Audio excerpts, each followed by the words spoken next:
Nasema leo ni furaha kubwa kwa sisi watu wa Lamu kwa sababu tumeweza kupokea meli baada ya miaka 9. Na kusema ni furaha ni kwa sababu tunapopata wageni huwa kuna malipo mingi. Kwa mfano, kila mahali tunapata fedha. Wale wageni wanapata kuona Lamu, wanapata kuuza Lamu. Kwa hivyo tunatarajia kuwa wageni wengi watakuja baada ya wao. Na iwapo hii ni meli itakuja salama na irudi salama, ambapo Lamu tunaamini ni usalama, basi tutakuja na meli nyingi zingine ambapo tayari tumepata fununu kuwa mwakani ama mwezi unaokuja meli nyingine zinakuja. The national government imefanya mpangilio nyingi na investment imefanywa through the blue economy na pia port developments kutoka Shimoni mpaka Lamu. So ni sisi wa Kenya to encourage and use the infrastructure ile serikali imewekwa na attract business. Lakini kwa sasa hii serikali imefanya juhudi mingi kwa kudevelop the ports. So meli kama hii huwa inapanua utalii. Cruise ship wanapokuja katika kaunti ya Lamu, kuna manufaa mengi sana ambayo cruise wanaleta hapa. Kwanza kabisa wanaleta biashara. Sababu cruise wakifika hapa, watashuka wale watalii, wanatembelea kaunti yetu ya Lamu, hasa town ya Lamu, wakuje waweze kununua bidhaa tofauti.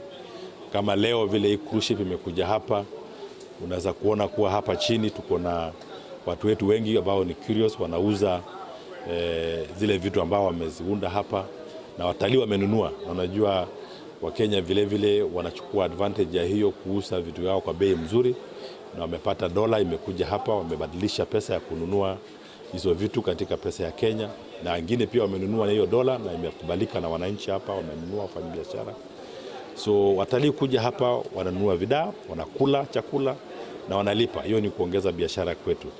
Vile vile hizi meli zitakapoanza kuja na zikuwe mingi, zitaanza kuja hapa na wachukue tena bidhaa zao wenyewe. Kwa sababu meli ikikuja, saa zingine inahitaji maji, inahitaji mafuta kuwekwa, inahitaji chakula ya kubeba kuendelea na safari yao. So hiyo yote ni opportunities ambazo zitakuja na meli kuja hapa. So tunaomba kwamba hizi meli ziendelee kukuja ili ziweze kuongezea uchumi ya Lamu grow. Kwa sababu akikuja hapa, kama hapa Lamu tuko na matunda mingi huko Mpeketoni na kwingine Witu, meli moja inaweza kuchukua even 100,000 tons ya chakula ichukue. So wakishajua kuwa Lamu wanaweza kupata hizo chakula, itatuongezea pia biashara kwa wakulima wetu.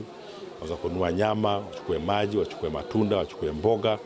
Hizo vitu zote wanaweza kuwa kuchukua hapa Lamu. So kwa hivyo sisi tunaomba ushirikiano kati ya KPA, County ya Lamu na Tourism Board ili tuweze kumarket Lamu na zile bidhaa ambazo ziko Lamu vizuri, ili hizi meli zikikuja hapa next time siweze kununua hata hizi bidhaa zao za kutumia katika meli kutoka hapa Lamu.